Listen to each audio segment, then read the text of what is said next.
Janet awoke to the sound of loud barking. For a moment, she lay still, blinking into the darkness, her heart racing. They didn't own a dog. Why did it sound so close? She sat up in bed, straining to listen. The barking was coming from inside the house. No, not just inside the house, but from her baby's room. Her first thought was to ignore it. Perhaps it was a bad dream or her imagination playing tricks. But the barking continued, sharp and desperate, almost like it was mixed with crying. She slid out of bed and made her way to Dora's room. There was her 2-year-old daughter, Dora, sitting on the floor, crying and barking like a dog.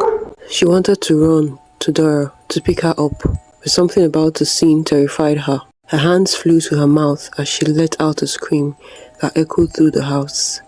The sound woke William from his sleep. He stumbled into the hallway, alarmed. William's eyes widened as he took in the scene. Dora was now crawling on all fours, her movements similar to a dog. Janet shook her head, unable to speak. They both stood there, paralyzed with fear and disbelief. Dora turned her head toward them and began crawling toward them, her movements quick and deliberate. William grabbed Janet's arm. "We can't just stand here. We have to do something." "What do we do, William? What do we do?" Janet cried, her voice rising in panic. "Okay, I'll go to her," William said, trying to muster courage. He stepped forward, his hands trembling. "Dora, it's Daddy. It's okay, baby. Come. Then bent down, speaking softly. "Shh. It's okay, Dora. Daddy's here. You're safe." Slowly, the growling stopped, and Dora collapsed into his arms. Within minutes, she was asleep, her tiny face pale and drained. William held her tightly, his heart pounding as he carried her back to her bed. Janet sank to the floor in their bedroom, her head in her hands. William joined her, and for a long time they sat in silence, the weight of what had just happened pressing down on them. "What do we do now?" Janet whispered, her voice barely audible. William shook his head. "I don't know. I don't even know where to start." Minutes passed before Janet suddenly stood up. "I need to ask Chika," she said, her voice firm. William looked up at her, confused. "Chika? What does Chika have to do with this? She's the only stranger in this house." Janet snapped. "She's the one taking care of Dora when we are not looking. Who else could have done this?" Before William could respond, Janet stormed out of the room. Moments later, he heard raised voices and the sound of Chika crying. "I did not do anything, Ma, I swear. I know nothing." Chika's voice was shrill with fear. "Liar!" Janet shouted. "What did you do to my baby? Confess now!" Janet dragged Chika into their bedroom by the ear, the young girl stumbling and pleading. "I did not do anything, Ma, please, I swear." William stood up, his face hard. "Janet, stop this. Let her go." "No, Williams. She has to tell us the truth. She knows something. My friends warned me about house help, but I didn't listen. Now look." "Janet, can you stop jumping to conclusions and let this girl go rest?" William shouted, his voice cutting through the chaos. "What if you're wrong? What if this has nothing to do with her? And what if I'm right?" Janet shot back, her eyes blazing. "William, what if I'm right?" William sighed, running a hand through his hair. "Chika, please just go back to your room." Chika hesitated, looking between their faces wet with tears as she walked out. Janet sat on the bed, her body shaking with anger and frustration. "We can't just let this go, William. Something is wrong. Something is very wrong." William sat beside her, pulling her close. "I know, my love," he said quietly, "but blaming Chika without proof won't solve anything. We need to think, Janet. We need to figure out what's happening to our daughter." As they sat in the silence that followed, memories of their past flooded Janet's mind. William and Janet were a couple everyone in their neighborhood admired. They were young, vibrant, and deeply in love. People often marveled at how kind-hearted they were, especially toward children. If a child cried in the street, Janet would be the first to soothe them. If a neighbor needed help with their kids, William was always ready to lend a hand. Fortunately, a few months into their marriage, Janet took in.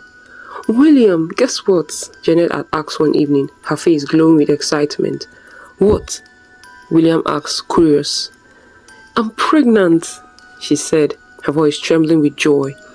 William had swept her into his arms, laughing. "Oh, my love, God has done it for us. Our family is finally starting."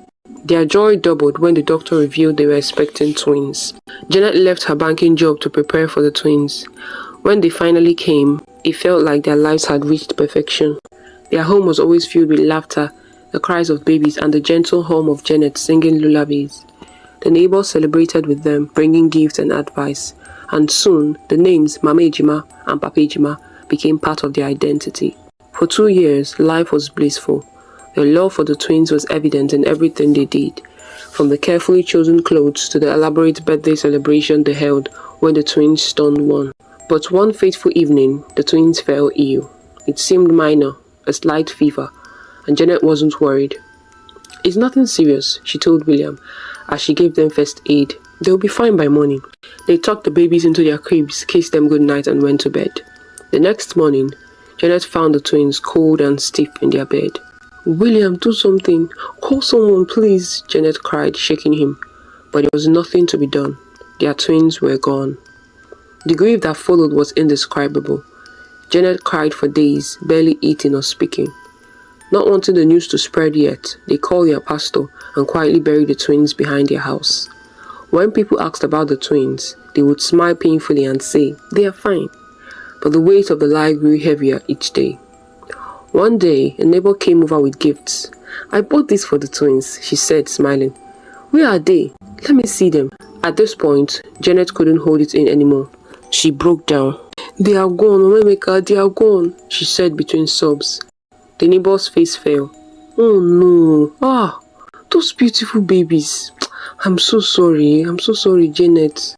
After that day, word spread quickly, and the neighborhood mourned with them. Yet, people often forgot and continued to call them Mama Ejima and Papa Ejima, only to catch themselves and apologize awkwardly. The constant reminders made it nearly impossible for Janet to heal. She became terrified of getting pregnant again. "What if it happens again?" she confided in William one night. "I can't go through that pain twice. I'd rather not try at all." William understood her fear and never pressured her. They waited, trying to rebuild their lives. 5 years passed, and then one day, Janet discovered she was pregnant again. She wasn't prepared for it. Fear gripped her more than joy. "I don't think I can do this, William," she said, trembling as she held the test result. William held her close. "You can, my love. This time will be different. We'll protect the baby with everything we have." But Janet's fear didn't disappear. She confided in her friend Emma about her doubts. "Emma, I'm thinking of aborting this baby. I can't afford to lose this one." Emma shook her head firmly. No, Janet, don't say that. Children are a gift from God. Don't let fear rob you of this blessing. Trust God to keep this one, okay?" Emma's words stayed with Janet. Slowly, she began to hope again. She prayed every day, asking God to keep her baby safe. When their daughter was born, healthy and beautiful, they named her Dora. She became their light, their miracle, and they showered her with love and care. "This time, nothing will happen to her," Janet often said while watching Dora sleep. They were so grateful for Dora's birth that they decided to host a Thanksgiving party to celebrate her arrival. The house was filled with friends, family, and neighbors who came to rejoice with them. "She's so beautiful," one guest exclaimed, holding Dora. Considering the number of guests, William and Janet were so busy, they left Dora to their mothers. Janet was just returning from escorting a friend when Emma called her aside. "Janet, your mothers aren't watching Dora properly," Emma said in a low voice. "She's almost everywhere. I can't trust people these days. Please go and carry your baby." Janet nodded and quickly went for Dora, holding her tightly. After the party, Janet's mother sent a house help to assist with Dora's care. That was how Chika, a 13-year-old girl, came into their home. Dora became the center of their world, and for 2 years, life felt perfect again. But now, as Janet sat in her bedroom with William, the memory of these perfect days felt like a cruel joke. Something was wrong with their baby, and they did not know how to fix it. The couple sat in silence for hours, their minds racing with confusion and worry. "Let's go check on Dora," Janet finally said, her voice trembling. William nodded. Together, they walked to her room. Dora was still asleep, her small body curled up peacefully under the blanket. For a moment, their hearts felt lighter. "Maybe it was just a nightmare," William whispered. Janet shook her head. "William, nightmares don't make a child bark like a dog. Something is wrong." They decided to book an appointment with their family doctor. While they waited for Dora to wake up, they started preparing for the hospital visit. Suddenly, they heard Dora laughing in her room. Janet rushed out to find Chika bathing her. "Leave her," Janet snapped. "I will take it from here." Chika looked hot but obeyed, quietly stepping aside. Janet picked up Dora, who was grinning and reaching for her mother. "Mommy!" Dora's bright smile eased Janet's fears. At the hospital, the doctor listened as they described what had happened. He asked if there were problems in their marriage, suggesting that Dora might be reacting to tension at home. William smiled. "Doctor, we are good. Our home is peaceful," he said firmly. The doctor nodded. "It's probably stress," he said. "She'll be fine with rest and these drugs." But Janet wasn't convinced. Later that night, she called her mother to tell her everything. Janet's mother, fondly called Nebike, was a fairy figure, respected and admired by everyone who knew her. She had 4 sons and a daughter, Janet.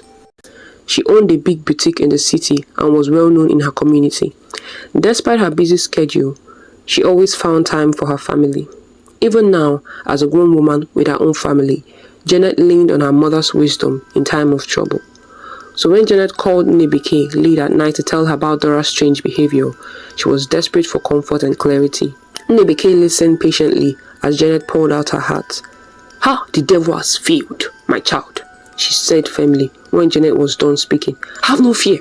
I will pray about this. God will not let us down." But when Janet mentioned her suspicions about Chika, Nebike's tone changed. No, Janet. That child is not the problem. I've known Chika since she was 5. After her parents died, her grandmother brought her to our fellowship. I've cared for her like my own daughter ever since. So I know her. Do you think I will send someone dangerous into your home? Janet hesitated. But Mama, Janet, listen to me, her mother interrupted. You need to trust me on this. You owe that girl an apology. She must be heartbroken by now after what you've done to her. Though reluctant at first, Janet bought Chika a new dress and a jewelry set. Later, Dora seemed fine for a while, but her health grew worse. Every month, she was sick and had to visit the hospital. Janet tried to stay positive. To her, a sick child was better than a dead one. One day, when Janet went to pick Dora up from school, the teachers pulled her aside. Something strange happened, one of them said nervously. Dora started barking like a dog in class. We thought she was playing, but when we told her to stop, she bit her arm and wouldn't listen. Janet's heart sank. "Why didn't you come immediately?" she demanded, masking her knowledge of Dora's behavior.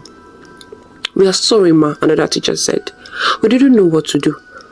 Some teachers prayed for her and she eventually calmed down.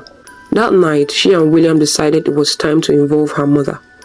Early the next morning, Janet packed her bags and went to her mother's house with Dora and Chika. After they ate, Janet told her everything. "Mama, I don't know what to do anymore. This is too much for me," she said, tears streaming down her face. Nebike listened intently. "Janet, don't cry. This is war," she said firmly, "and we must pray." That night, they began a week of fasting and prayers, praying for hours every night. One night, Janet confided in William over the phone. "William, you won't believe it. I broke our fast earlier on the first day. I was so hungry. I stole food from the kitchen," she said, laughing hard. William laughed. "You're so lucky Mama did not catch you. She would have made you start all over again." On the 8th day, Nebike woke up with a disturbed look on her face. "Janet," she said, "I had a dream. And you know, my dreams are always serious. A woman is behind all this. She caused the death of your twins. And she's the one also attacking Dora. And I saw her at the naming ceremony of the twins and also at Dora's Thanksgiving party." Janet's eyes widened. "Mama, Emma warned me about letting everyone carry Dora that day. I guess I was late. Could it be one of them?" Yes, it's one of them," Nebike replied. Since they were not sure who she was, they called William to share the revelation. He was silent for a moment before shouting, "Now it all makes sense."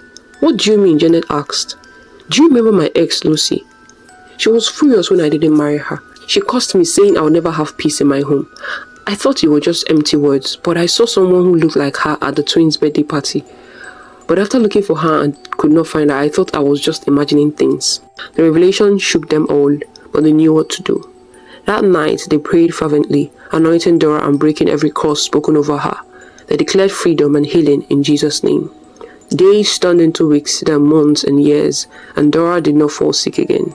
The barking stopped and she grew healthier and more beautiful. By her 15th birthday, she was a happy, vibrant teenager. As family and close friends gathered to celebrate, William stood to make an announcement. "Today, we thank God for saving our daughter," he said, his voice filled with emotion. "And we have more good news. Janet and I are expecting another baby." The room was loud with cheers and applause. Janet smiled, her heart full of gratitude. They had endured so much, but God had given them a new beginning.